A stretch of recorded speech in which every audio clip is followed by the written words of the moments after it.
looking within, made a searching and fearless moral inventory of ourselves. That's from the 12 Steps and 12 Traditions, page 42.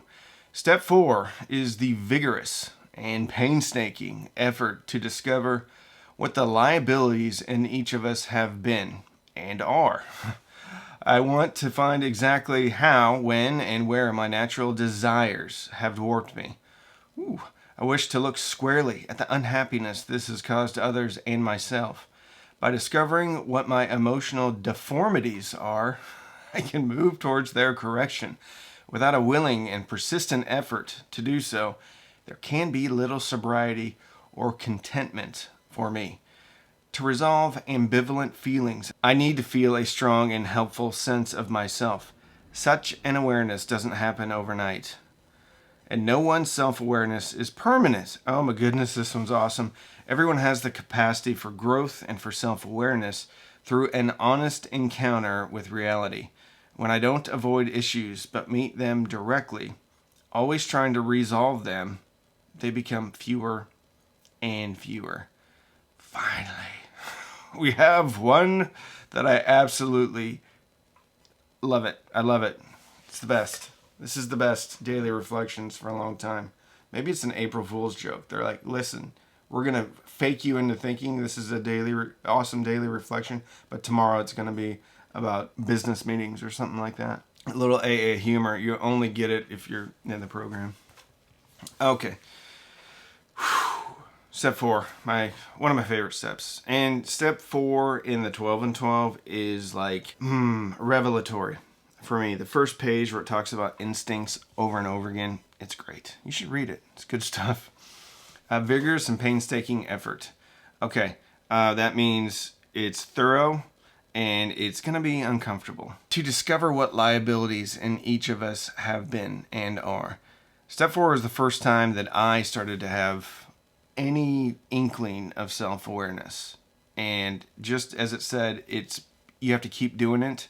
It is something that has been refined and has grown and blossomed in me. Self-awareness is, as I've tried to stay sober for a longer period of time.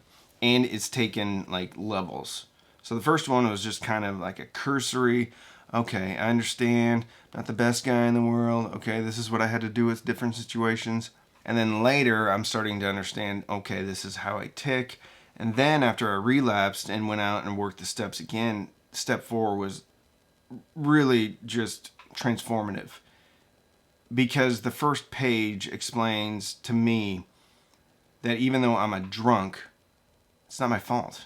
I mean, yes, I had something to do with it because I chose using alcohol as a way to mute the outside world and to retard my own development, my own responsibility with my own life. So I had zero agency. But when you dig into the instincts thing and you start to understand how wrong they are, at least I figured out how wrong they were, it told me that,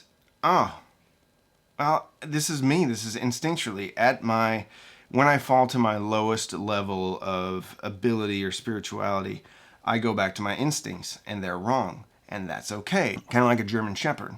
Like it's a great dog. You can train it to do anything. Lead blind people, go sniff drugs, attack criminals who are running away from you. But if a squirrel runs out of the corner of this German Shepherd's eye, and he's the really well-trained one, he's still going to go like this.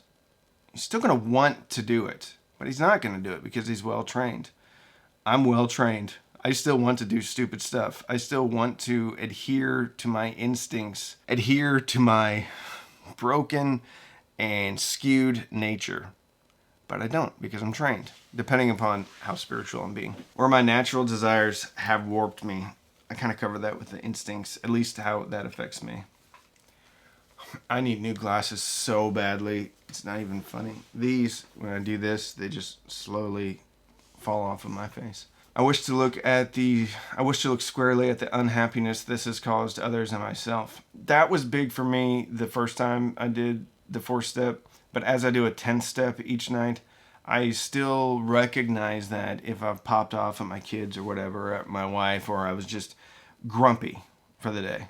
by discovering what my emotional deformities are. I love that they use the word deformities. In my mind, that really gives me an idea of the circus show that is my emotions, my deformed emotions. I can move towards their correction without a willing and persistent effort to do this. There can be little sobriety or contentment for me. There's a part in the big book that talks about a business that doesn't do regular inventory is sure to go out of business. And that, for me, that's this. I have to do a daily inventory to figure out what I'm doing. Do I need to order something more? Maybe I need to put something on sale. What part of my business needs attention today? And it's the same thing with the daily inventory.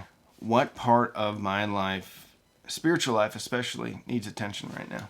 To resolve ambivalent feelings, I need to feel a strong and helpful sense of myself. Again, going back to agency, taking responsibility, and knowing when I find something that I need to work on, that I have the power, really me and my higher power have the power to change it. Such an awareness doesn't happen overnight. Again, I mentioned that it's been going on for 20 years at this point.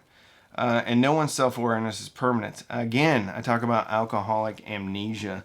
And the further away I am from the program, the further I am from interacting with the God of my understanding, the less and less self-awareness I have. When I don't avoid issues but meet them directly, always trying to resolve them, they become fewer and fewer. What a wonderful daily reflections today.